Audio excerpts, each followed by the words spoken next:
estamos em mais um vídeo da série Curiosidades da Bíblia. E esse segundo videozinho é sobre filhos, como que era visto o papel do filho na Bíblia, no povo hebreu, povo judeu. Gente, o casamento era basicamente assim, pra você ter noção, para ter filhos, porque ter uma descendência, você era honrado quando você tinha uma descendência, sabe? A importância do homem era ter uma descendência, ter alguém para quem deixar tudo, o nome dele ser elevado, ser perpetuado. Entendeu? Então ter filhos era extremamente importante, assim, parece que era o centro do casamento era ter filhos, entendeu? Tanto que uma mulher que não tinha era considerada amaldiçoada, considerada infeliz, e ela se sentia muito frustrada, muito triste por causa disso. Tanto que existia a lei do levirato, eu já falei isso no vídeo de Ruth, mas o que é essa lei do levirato?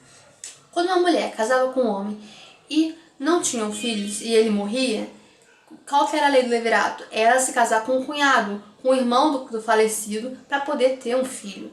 E o primeiro filho que nascia, o primogênito, ele meio que perpetuava o nome do cara que morreu. Entendeu? Ele meio que nasceu para representar o cara que morreu. Os outros não, ok? Tudo bem? Filhos normais dos dois.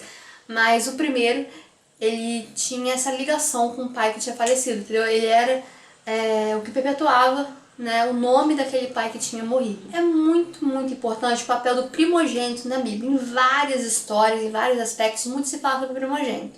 O primogênito, ele recebia a porção dobrada da herança do pai quando o pai morria. E ele ficava no lugar do pai, tomava aquela posição de patriarca, do dono, do que estava na frente. O primogênito que tomava essa posição.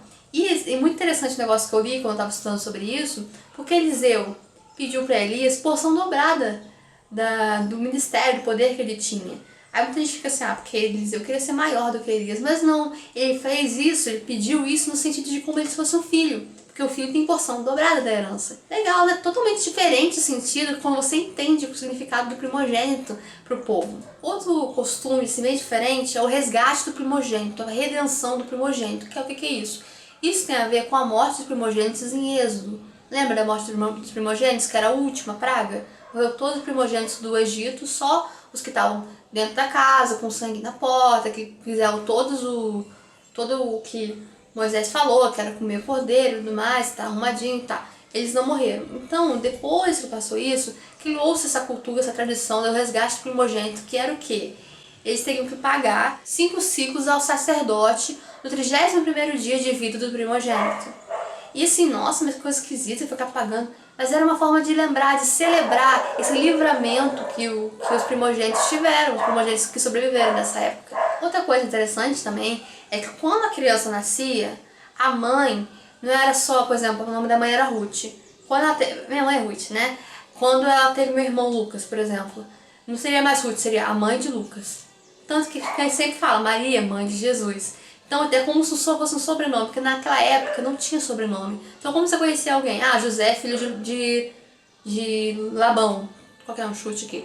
José, filho de Labão. Assim que as pessoas eram identificadas, pelo parentesco delas. E quando a mãe tinha um filho, não era mais pelo nome dos pais dela que tinha importância, mas era de quem que ela era mãe.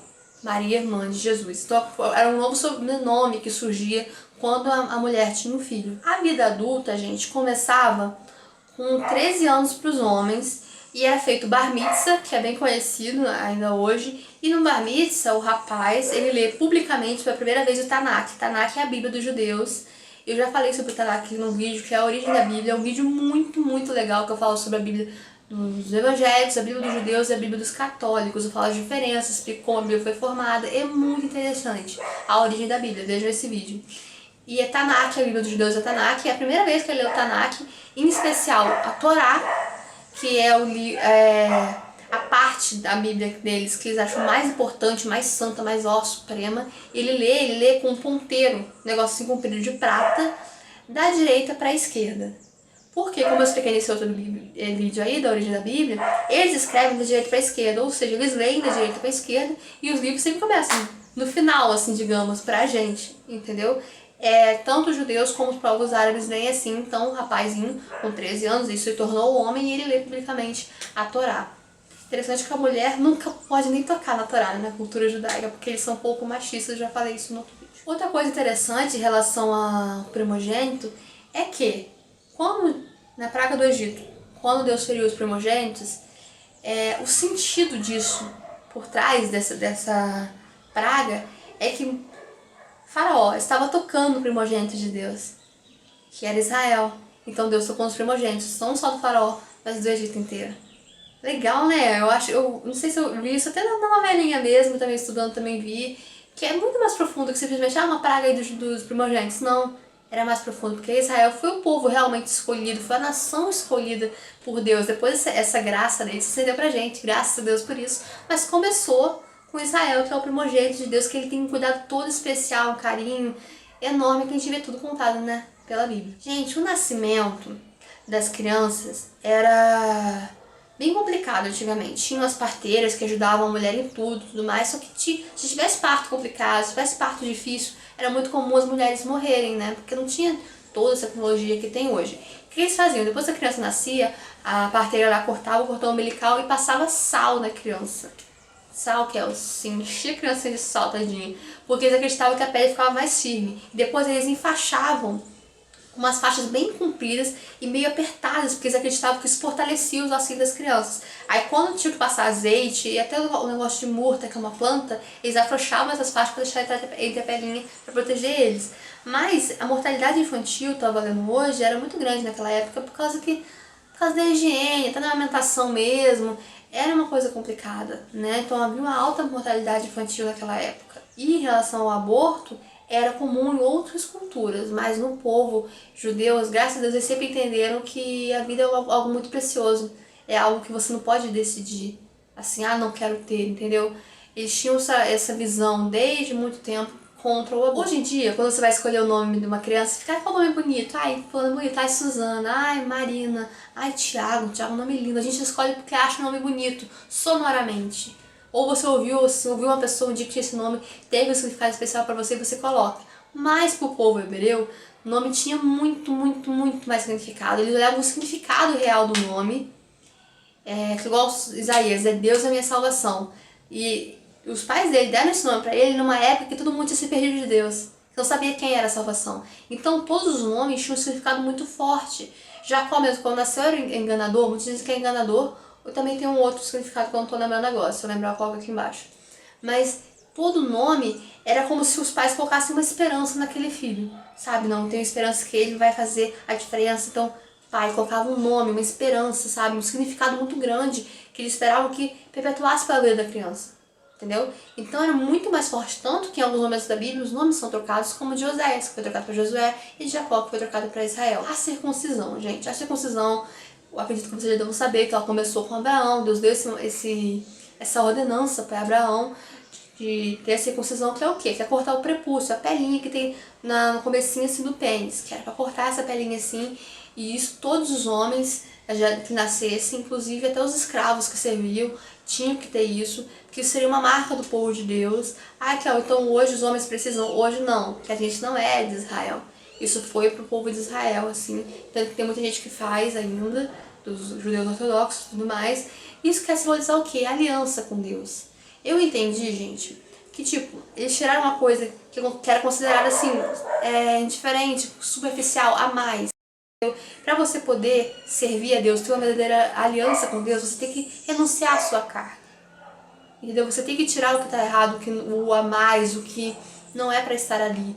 E renunciar uma parte de você para poder servir a Deus de verdade. E a circuncisão simboliza isso, a aliança com Deus.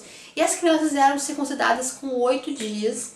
E assim, Jesus teve seu nome dado só depois dos 8 dias. E mais algumas crianças no Velho Testamento tinham sim logo que nasceu dava logo, mas depois, no Novo, já tinha o costume de dar depois, na circuncisão mesmo.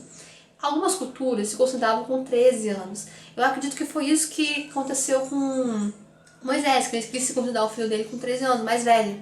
Acredito que foi isso que aconteceu, mas a Bíblia mandava com 8, tanto que aconteceu aquele problema, que ele quase morreu por causa que ele desobedeceu a Deus. Outra coisa interessante dessa cultura é que depois que a mulher tinha o filho, ela era considerada impura.